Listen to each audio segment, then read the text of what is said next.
dans une des fonctionnalités les plus radicales et franchement les plus intéressantes de Cloud Octopus, le fameux Dark Factory Mode. L'idée, elle est assez dingue. Imaginez une chaîne de développement qui tourne toute seule en autopilote.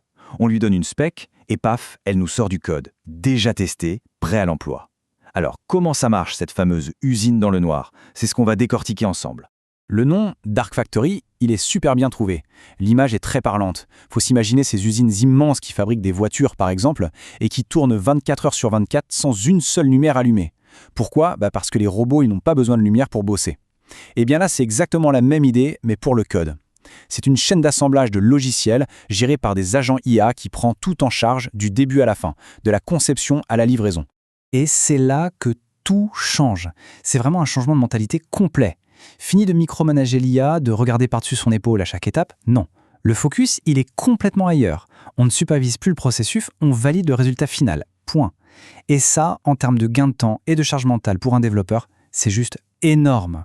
Bon, une clarification super importante tout de suite. Le but, ce n'est absolument pas de remplacer les développeurs. Non. L'idée, c'est d'automatiser les fonctionnalités qui sont bien définies, ces trucs qu'on sait déjà qu'on veut faire. Cet outil, ce n'est pas pour l'exploration créative ou pour les grandes décisions d'architecture. Faut le voir comme un super accélérateur, un assistant expert à qui on confie une tâche précise et qui va l'exécuter à la perfection. Ok, mais alors, concrètement, comment ça marche à l'intérieur? Qu'est-ce qui fait tourner la machine? Eh bien, le moteur du Dark Factory Mode, c'est un processus très structuré. Il est bien connu dans le monde du design et il a été adapté pour le développement. Ça s'appelle le Framework Double Diamond. C'est une approche en 4 étapes qui alterne entre des phases d'exploration, où on ouvre les possibilités, et des phases de concentration, où on prend des décisions. Le pipeline se déroule donc en 4 phases, qui forment ce qu'on appelle 2 diamants. L'idée, c'est de commencer par élargir le champ des possibles, puis de se concentrer sur un plan bien défini. Ensuite, on élargit à nouveau pour générer le code, avant de converger une toute dernière fois pour finaliser et livrer le tout. Allez, voyons ce que chaque étape cache concrètement. Première étape, Discover. C'est le moment où l'IA ratisse le plus large possible. Elle va lire la spec, bien sûr, mais elle va aussi fouiller dans la base de code pour trouver du contexte, identifier les dépendances. Bref, elle explore toutes les manières possibles de résoudre le problème. C'est vraiment un genre de brainstorming automatique, histoire d'être sûr de n'avoir rien oublié et de mettre toutes les options sur la table. Deuxième étape, Design. Après avoir exploré, il faut décider. C'est la phase où tout converge. Les agents IA prennent tout ce qu'ils ont trouvé et synthétisent ça en un plan d'action super détaillé. C'est là qu'ils vont définir les contrats d'API, l'architecture précise des composants et surtout des critères de succès mesurables. C'est le moment où le quoi, ce qu'on veut faire, se transforme en un comment technique ultra précis. Ensuite, phase 3, Développe. Là, on passe à l'action. Le code est généré en se basant évidemment sur le plan qui vient d'être défini. Et ce qui est vraiment fascinant à cette étape, c'est que ce n'est pas un seul agent IA qui bosse dans son coin. Non, il y a plusieurs agents qui collaborent, qui génèrent du code et qui se valident les uns les autres. C'est un peu comme si on avait une revue de code simulée, mais en temps réel et complètement automatisée.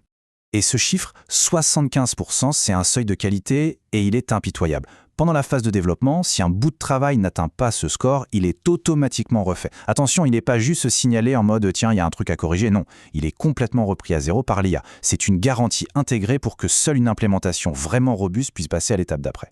Et on arrive à la dernière étape, Deliver. C'est la ligne droite finale. Le code passe à travers toute une batterie de tests. Tests finaux, revues de sécurité, de performance. Et il y a un point super important ici, c'est le hold-out testing. L'idée, c'est de tester le code sur des cas de figure qui n'étaient pas dans la spec. C'est pour vérifier s'il est capable de généraliser et au final, s'il est assez robuste pour faire face à l'imprévu. Alors, un pipeline aussi puissant, évidemment, il faut pouvoir le contrôler. Et c'est bien prévu, Cloud Octopus propose 3 niveaux d'autonomie. Ça permet d'ajuster le degré d'intervention humaine selon la tâche qu'on veut faire et le niveau de confiance qu'on a dans le processus. On a donc le mode supervisé où l'outil fait une pause après chaque phase pour qu'on puisse valider manuellement. C'est parfait quand on débute. Ensuite, il y a le semi-autonome, là ça tourne tout seul, mais ça nous envoie une notification si ça coince. C'est souvent le meilleur équilibre. Et enfin, le mode autonome, là c'est la confiance absolue. On appuie sur le bouton et ça déroule de A à Z sans interruption. C'est idéal pour les specs qu'on maîtrise sur le bout des doigts. Bon, on a vu le processus, on a vu les réglages.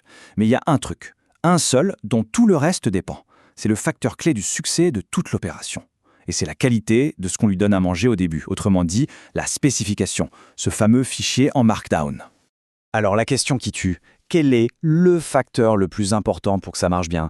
La question a l'air simple, mais la réponse est vraiment la clé pour utiliser cet outil efficacement. Est-ce que c'est la config du pipeline, le choix des modèles d'IA? Qu'est-ce que ça peut bien être? La réponse, la voilà. C'est la qualité de la spécification Markdown, c'est aussi simple que ça. On peut avoir le pipeline le mieux configuré du monde, il ne pourra jamais sauver une spec qui est vague. C'est la vieille règle d'or, garbage in, garbage out. Si on met n'importe quoi en entrée, on aura n'importe quoi en sortie. La précision de la spec, c'est ce qui va directement déterminer la qualité du code. L'IA, elle est super forte pour exécuter, mais elle ne lit pas dans les pensées. Il lui faut un plan clair. Et cet exemple, il est parfait pour comprendre la différence. Regardez, dire « le système doit être rapide », ça ne veut rien dire, c'est subjectif. Par contre, si on dit « les points d'API doivent répondre en moins de 200 millisecondes sous une charge de 100 requêtes par seconde », ah, là c'est testable, c'est clair, il n'y a pas d'ambiguïté. Pareil pour l'authentification. L'authentification doit fonctionner, c'est trop vague. Mais si on précise le type de JWT, sa durée de vie, là, on donne à l'IA un vrai cahier des charges qu'elle peut suivre à la lettre. Du coup, voilà les pièges classiques à éviter quand on écrit une spec. D'abord, les exigences floues, comme rapide ou sécurisé, on oublie. Ensuite, les specs beaucoup trop larges, genre refactorer tout le monolithe.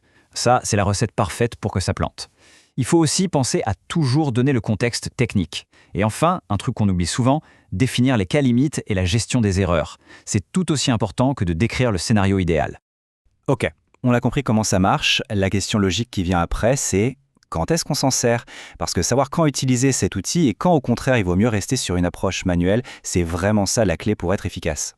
Alors, les cas d'usage parfaits pour le Dark Factory Mode, c'est quoi? Eh bien, ça excelle pour des fonctionnalités bien isolées, avec des contrats d'API clairs, typiquement des endpoints crudes. C'est top aussi pour du prototypage rapide, quand on veut évaluer une idée, ou pour toutes les tâches un peu répétitives qu'on connaît par cœur. Et un cas d'usage intéressant, l'onboarding. Faire écrire une petite spec à un nouveau développeur et la faire exécuter par l'IA, c'est un super moyen de voir s'il a bien compris les standards du projet. Et à l'inverse, quand est-ce qu'il vaut mieux ne pas l'utiliser?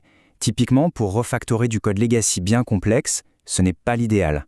Pareil pour les grosses décisions d'architecture qui vont impacter tout le projet, ou pour du code vraiment critique où chaque ligne doit être comprise et validée par un humain. Et de manière générale, lancer le pipeline à l'aveugle sur une base de code qu'il ne connaît pas, c'est souvent une très mauvaise idée. Donc, pour résumer, le point vraiment crucial à retenir, c'est celui-là. Une definition of done solide, ça donne du code solide. L'outil est hyper puissant, c'est sûr, mais c'est la précision humaine qui reste aux commandes. Le rôle du développeur, il ne disparaît pas du tout, il change. On passe de faiseur à architecte. La valeur n'est plus seulement dans l'écriture du code, mais dans la capacité à définir un besoin de façon ultra précise et testable. Et tout ça, ça nous amène à une question de fond. Si l'automatisation devient de plus en plus parfaite pour gérer le comment on fait les choses, quel genre de problème est-ce que la créativité humaine va pouvoir enfin s'attaquer? Si on passe moins de temps à construire les briques logicielles, ça nous libère du temps et de l'énergie. Pour faire quoi? Eh bien probablement pour se concentrer sur des problèmes plus complexes, plus créatifs, pour mieux définir le quoi et surtout le pourquoi de ce qu'on construit au lieu de se noyer dans le comment. La réflexion ne fait que commencer. Merci de nous avoir suivis.